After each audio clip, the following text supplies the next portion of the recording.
And then Shakespeare, he takes another tack at the whole problem, and this is where the rubber hits the road as far as I'm concerned in terms of how you constitute your individual being. And Shakespeare says, and it's not a metaphor in many ways, this, all the world's a stage, and all the men and women merely players. They have their exits and their entrances, and one man in his time plays many parts.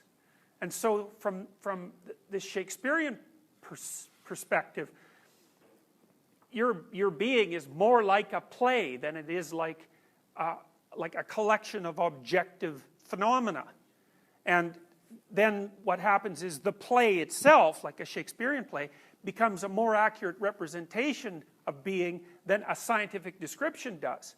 And it's because it plays out, it's because it accounts for behavior, and because it plays out the consequences of behavior from the subjective perspective, because a good play elicits the sort of passions and emotions and motivations that are subjectively experienced that actually characterize your life as you live it.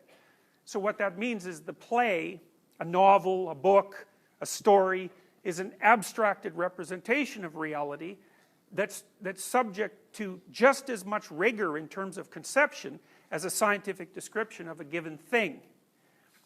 And it's also real. Well, it depends on what you mean by real, right? Because we already found out what the scientists think of as real, but there's lots of arguments about that, because I might say, well, I would judge what you consider real by watching how you behave, not by listening to what you say about the structure of the world. And that's an existential perspective as well. And so then I would note that regardless of what all of you might say about what you believe about the nature of reality, it's certainly the case that you're going to act as if your own perceptions, your own subjectivity is real. So for example, if something hurts you, you can think all you want about how pain is not objective, but that's not going to get you out of the painful situation, and you're still going to configure your behavior so that you're going to do everything you can, even involuntarily, so that you will work to avoid that pain. And so you're stuck with acting as if your subjectivity is real.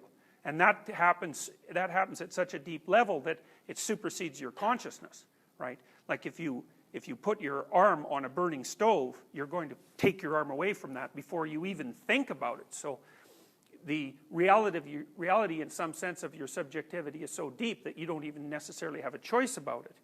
So